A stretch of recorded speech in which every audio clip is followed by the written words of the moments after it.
मेरी पूरी बॉडी पे फैट जमा हो गया था, यहाँ पे। मैंने कभी सोचा भी नहीं था कि मैं अपने पुराने कपड़ों में वापस से फिट भी हो पाऊंगी। मैं भी बहुत ज्यादा परेशान थी, बहुत ज्यादा स्क्रोलिंग करती थी, क्या खाऊं क्या ना खाऊं, अपना वेट लॉस कैसे करूं। After delivery my weight was 72 kg and today I am maintaining 45 kgs। Hey everyone, welcome to my channel. अगर आप मेरी वीडियोस देखते हैं या आप मेरे सब्सक्राइबर हैं तो आपको पता होगा कि मैं कुकिंग से रिलेटेड वीडियोस डालती हूँ। मैं आपके साथ कुछ वेट लॉस रेसिपी शेयर करना चाह रही थी, पर मुझे लगा कि अगर आपको उससे पहले वेट लॉस का ABC नहीं पता होगा तो वो रेसिपीज का कोई फायदा नहीं है। इसीलिए मैंने ये डेडिकेटेड वीडियो बनाई है उन लोगों के लिए जो एक्चुअल में वेट लॉस करना चाहते हैं। ड्यूरिंग माई प्रेगनेंसी मैंने काफी ज्यादा वेट गेन कर लिया था और मैं कुछ ऐसे दिख रही थी। एंड आई कैन अंडरस्टैंड कि हर लेडी जब इस फेज से गुजरती है तो वो एक बहुत ही ट्रॉमेटाइज्ड पीरियड होता है कि क्या वो उस शेप में वापस आ पाएगी, और शायद कुछ तो हार भी मान चुकी होती है और शायद इसे बहुत नॉर्मल मान लेती है। बट आप भी चाहती है ना कि मैं उन पुराने कपड़ों में फिर से फिट हो जाऊं। आफ्टर प्रेगनेंसी जो आपकी तोंद निकल जाती है ना, उसे कम करना बहुत मुश्किल होता है। और मैंने अपना सारा एक्सपीरियंस आज बैठ के इस नोटबुक में लिख दिया है। तो बेसिकली आपको ये सारे पॉइंट्स बिना सुने नहीं जाना है अगर आप एक्चुअल में वेट लॉस करना चाहते हैं, क्योंकि अगर मैं कर सकती हूँ तो आप भी कर सकते हैं। इस वीडियो में हम टोटली 4 पॉइंट्स पर फोकस करेंगे जिसपे अगर आपने कर लिया तो आप भी अपना वेट लॉस बहुत आसानी से कर सकते हो। तो हमारा सबसे पहला पॉइंट है माइंडसेट।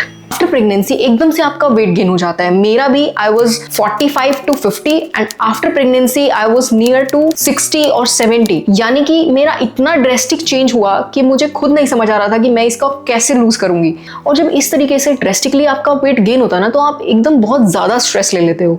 आप सोचते हो कि मैं कुछ नहीं खाऊंगी, कुछ नहीं पीऊंगी, उससे मेरा वेट लॉस हो जाएगा। बट अगर आप इस तरीके से वेट लॉस कर भी लोगे ना कुछ, तो आपकी फेस की शाइन, न्यूट्रिशन, आप मैल न्यूट्रिशन का शिकार लगोगे। आपको ये सोच के कि मेरा वेट गेन इतना ज्यादा कैसे हो गया है, बिल्कुल भी स्ट्रेस नहीं लेना है। कि अगर आप स्ट्रेस लोगे तो आपका वाटर टेंशन कम हो जाएगा, मेटाबॉलिज्म वीक हो जाए और इवेंचुअली आपका वेट गेन होगा। कुछ लोग स्ट्रेस में आके इस टाइम पे हेवी जिम भी जाना शुरू कर देते हैं। बट ये बेसिकली वीडियो उन लोगों के लिए है जो घर में रहती हैं और जो शायद अपने बच्चे की केयर में जिम नहीं जा पाती हैं। तो आपको इस चीज की टेंशन बिल्कुल नहीं लेनी है, क्योंकि सिर्फ एक प्रॉपर डाइट से भी आप बिना जिम जाए अपना वेट लॉस कर सकते हो। आपको अपने आप से कोई भी अनरियलिस्टिक एक्सपेक्टेशंस नहीं रखनी है। अगर मैं इतने टाइम तक ये चीजें खाऊंगी तो मेरा वेट लॉस हो जाएगा, क्योंकि कभी कभी कई चीजें आपके लिए काम नहीं करती हैं। और जब आप ये सोचकर एक डाइट को फॉलो करते हैं और आपका वेट लॉस नहीं होता है तो अल्टीमेटली अपनी कंसिस्टेंसी को ब्रेक कर देते हैं, अपनी रेगुलर डाइट पे आ जाते हैं और जिसकी वजह से आपका वेट लॉस हो ही नहीं पाता। अगर आपने कभी जंक खा भी लिया है तो आपको कभी भी गिल्ट फील नहीं करना है। अगर आपने खा लिया तो आप उसको इंजॉय करिए, बट अपनी उस डाइट को, अपनी हैबिट को ब्रेक मत करिए कि अब तो मैंने खा लिया है, अब तो मेरा कुछ नहीं हो सकता है, और अपनी जंक या फिर रेगुलर डाइट पे चले जाते हैं। तो सबसे पहले आपको अपना माइंडसेट इतना स्ट्रांग बनाना है कि आपको वेट लॉस करना है एनी हाउ। तो उसके लिए चाहे मुझे एक बैलेंस डाइट खानी पड़े या फिर एक रूटीन को फॉलो करना पड़े, आपको कंसिस्टेंटली उस रूटीन को फॉलो करना है। तो दूसरा और सबसे ज्यादा इंपॉर्टेंट पॉइंट आता है डाइट। देखिए, अब आपका वेट ऑलरेडी इतना ज्यादा है तो आपको कैलोरी डेफिशिएंट तो होना पड़ेगा, लेकिन इसका मतलब ये नहीं है कि आप कुछ भी नहीं खाएंगे या फिर आप कुछ चीजें खाना बंद कर देंगे। ऐसा मेरी डाइट में मैंने बिल्कुल नहीं किया। मैं सब कुछ खाती थी, तो आपको भी सब कुछ खाना है, लेकिन उसका पोर्शन थोड़ा। Always try to find healthy alternatives. अगर आपको बहुत ज्यादा क्रेविंग होती है किसी पर्टिकुलर चीज की खाने की, तो आप उसका अल्टरनेटिव ढूंढ सकते हैं कि आप उसको कैसे हेल्दी बना सकती हैं, क्योंकि किसी भी खाने को हेल्दी और अनहेल्दी बनाना आपके हाथ में ही होता है। आपको पैकेज्ड फूड जितना ज्यादा हो सके अवॉइड करने हैं। इनके अंदर शुगर और प्रिजर्वेटिव्स भर भर के होते हैं। जितना ज्यादा हो सकता है आपने लिक्विड्स को आपकी डाइट में शामिल करना है, चाहे वो कोकोनट वाटर हो, छाछ हो, नींबू पानी हो, जलजीरा हो, आप कुछ भी ले सकते हो। आपको हमेशा फाइबर और प्रोटीन एक साथ लेना है। क्या आपको पता है कि अगर आप अपनी डाइट में इनफ प्रोटीन खाते हैं तो आपको शुगर की क्रेविंग्स भी नहीं होती हैं। अगर इस वर्ल्ड में सबसे अनहेल्दी कोई चीज है तो वो है शुगर। जितना हो सकता है आपको अपनी डाइट में शुगर को कंट्रोल करना है। चलो देखते हैं कि हमारे खाने का ऑर्डर क्या होना चाहिए कि जिस तरीके से हम कम से कम फैट इनटेक कर सके, कम से कम कार्ब इनटेक कर सके। तो सबसे पहले आपको अपनी डाइट में प्रोटीन और फाइबर इनटेक करना है। जैसे कि अगर आपके घर में दाल बनी है तो आपको सिर्फ 1 कटोरी दाल और साथ में कुछ खीरे यानी कि सैलेड खानी है। इससे क्या होगा ना कि आपका पेट हाफ पहले ही फुल हो जाएगा, उसके बाद आपको भूख कम बचेगी। तो इसके बाद आपको आपके कार्ब्स लेने हैं, तो आप ले सकते हैं उसके बाद 1 रोटी, थोड़ी दाल या फिर किसी भी सब्जी के साथ। तो इस तरीके से अगर आप ये ऑर्डर फॉलो करते हैं तो आप इवेंचुअली कम कार्ब खाते हैं। गेहूं की रोटी को अवॉइड करो, क्योंकि गेहूं की रोटी में ना बहुत ज्यादा कार्ब्स होते हैं। इसकी बजाय आप रागी, जौ, जवार की रोटी ले सकते हो, ये काफी ज्यादा हेल्दी होती है गेहूं की रोटी से। चलो हम देखते हैं कि हम प्रॉपर कौन सा ऐसा डाइट प्लान फॉलो करें जिससे हमारा वेट लॉस बहुत इजीली से हो सकते हैं। मैंने इस्तेमाल किया और इवेंचुअली मैंने वेट लॉस किया। तो सबसे पहले जब आप मॉर्निंग में उठते हो तो आपको शुरुआत हमेशा एक हेल्दी मील या हेल्दी ड्रिंक से करनी है।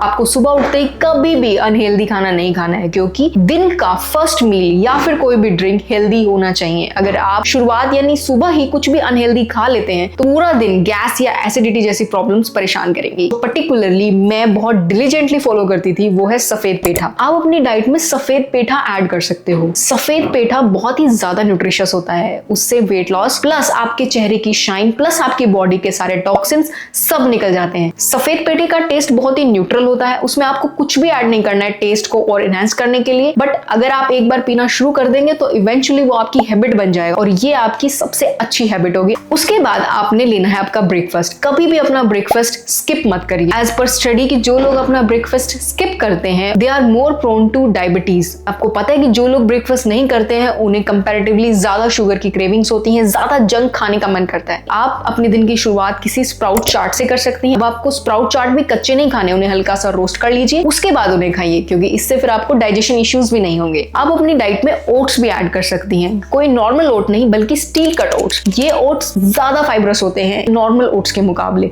आप बेसन का चीला ले सकती हैं, आप मूंग दाल का चीला खा सकती हैं, तो और भी कई तरह के चीले आप घर पे बना सकते हैं। जब भी आप लंच के लिए बैठे तो सबसे पहले एक प्लेट भर के सैलेड की खा लें। सैलेड में आपका खीरा, ककड़ी, गाजर, कुछ भी जो सीजनल है वो आप रखें। साथ में एक कटोरी प्रोटीन आपके पास हमेशा होना चाहिए, चाहे वो दाल बनी हो, चाहे वो चने बने हो, चाहे वो राजमा बने हो, क्योंकि जो बीन्स होते हैं ये सुपर फूड होते हैं जो आपको कमजोर फील नहीं होने देते, ये आपकी मसल्स को स्ट्रॉन्ग रखते हैं। यानी अगर आप वेट लॉस पे भी है ना तो आपको थकावट फील नहीं होगी अगर आप इनफ प्रोटीन अपनी डाइट में ले रहे हैं तो। अब इसके बाद अगर आपको भूख बचती है तो आप जौ, जवार, रागी की किसी भी तरह की रोटी खा सकते हैं, पर गेहूं की रोटी आपने अवॉइड करनी है। इसके बाद डायरेक्ट हम आएंगे हमारे स्नैक के ऊपर, क्योंकि जो 4 बजे वाली भूख होती है ना बेसिकली यही सबसे खतरनाक होती है, क्योंकि इस टाइम आपको बहुत ज्यादा कुछ मंचिंग करने का मन करता है और आप बहुत ज्यादा जंक खा लेते हैं। इस टाइम के लिए आपने पहले से ही कुछ हेल्दी स्नैक्स बना के अपने पास रख लेने हैं, ताकि आपका कभी भी जब भी मन करे ना कुछ भी अनहेल्दी खाने का तो आपने वो स्नैक्स उठाए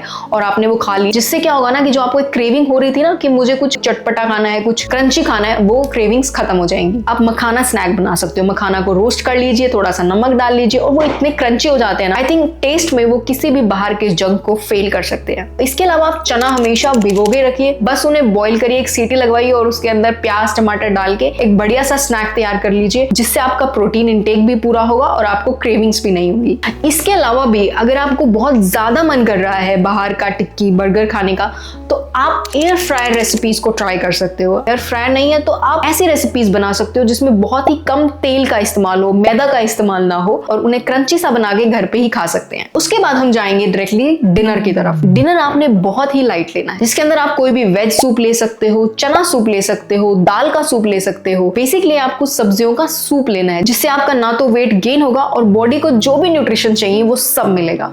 तो चलो अब हमने जब डाइट की प्रॉपर्ली बात कर ली है, अब हमारे तीसरे नंबर पॉइंट पे आते हैं और वो है एक्सरसाइज। मैंने कोई जिम ज्वाइन नहीं करा, घर पे ही प्रॉपर डाइट के साथ सिंपल एक्सरसाइजेस के साथ अपना वेट लॉस किया। बहुत सारी हाउसवाइफ जिम नहीं जा सकती हैं अपने बच्चे को छोड़ के, अपने घर को छोड़ के, तो बेसिकली वो कैसे अपना वेट लॉस करें। अगर आप ये सोच रहे हो ना कि ये बहुत ज्यादा मुश्किल है तो ऐसा बिल्कुल नहीं है, because I am in front of you जिसने कभी जिम ज्वाइन नहीं किया and I am back in the shape as I was before. सबसे पहले अपनी डेली रूटीन में योगा को शामिल करिए, चाहे आप 10 मिनट से शुरू कर सकते हैं। मुझे सबसे ज्यादा जो चीज काम करी है वो है dancing. Yes, I love dancing. आधा घंटा I just close the door और मैं जिस भी गाने पर चाहे आधा घंटा I used to dance. After dancing मेरी बॉडी वार्म अप हो जाती थी और मैं बहुत एक्टिव फील करती थी। उसके बाद मैं एक्सरसाइज करती थी। आधा घंटा डांसिंग एंड आधा घंटा एक्सरसाइज करना, ये 1 घंटा प्रॉपरली डेली बेसिस पर मैं अपने आप को देती थी। और 6 मंथ्स के अंदर रेगुलरली ये प्रैक्टिस फॉलो करते हुए और वो डाइट फॉलो करते हुए मेरा वेट इवेंचुअली कम होता चला गया। और एक सीक्रेट बताऊं, जब आप एक्सरसाइज करते हैं तो आपको जंक खाने का मन भी नहीं करता। ये बात आप गांठ बांध लीजिए कि वेट लॉस जिम से नहीं होता है। वेट लॉस होता है एक प्रॉपर बैलेंस और कंसिस्टेंट डाइट से। आपने देखा होगा कि जब तक आप जिम जाओगे आपका वेट लॉस रहेगा, आपका बॉडी कंट्रोल रहेगा, लेकिन जैसे ही आप जिम छोड़ दोगे, आप अपनी रेगुलर डाइट पे आ जाओगे, आपका बॉडी फिर से वेट गेन करने लग जाएगा, क्योंकि आपने अपनी डाइट को बैलेंस नहीं रखा। तो अगर आप जिम नहीं भी जाते हैं और अपनी डाइट को बैलेंस तरीके से, कंसिस्टेंट तरीके से फॉलो करते हैं, तो भी आप अपना वेट लॉस कर सकते हैं। और उसके बाद नंबर 4 पॉइंट आता है स्लीप। अगर आप अपना खाना बहुत लेट खाते हैं तो ये भी एक रीजन हो सकता है कि आपका वेट लॉस नहीं हो रहा है। तो आपको बिफोर 7 आपका डिनर फिनिश कर लेना है। स्टडी भी शो करती है कि अगर आप प्रॉपर स्लीप लेते हैं तो आपको ज्यादा कचरा खाने की क्रेविंग नहीं होती है, ज्यादा मीठा खाने की भी क्रेविंग नहीं होती है। Less sleep is the reason of obesity. तो दैट्स इट गाइस, ये थे हमारे 4 पॉइंट्स जिसको आपको बहुत ही डिलीजेंटली फॉलो करना है। इसके अलावा अगर आप और भी ज्यादा ऑप्शंस देखना चाहते हैं कि हम क्या खाएं क्या ना खाएं, तो आप मेरी पूरी वेट लॉस रेसिपी की सीरीज को चेक कर सकते हैं, जो कि मैंने अपने चैनल पे अपलोड कर रखी है। इसके अलावा मैं आपके साथ बहुत सारी वेट लॉस की रेसिपी शेयर करने वाली हूँ, तो आपको कहीं नहीं जाना है और बिल्कुल जुड़े रहना है। If you like the video please share and subscribe. Bye bye.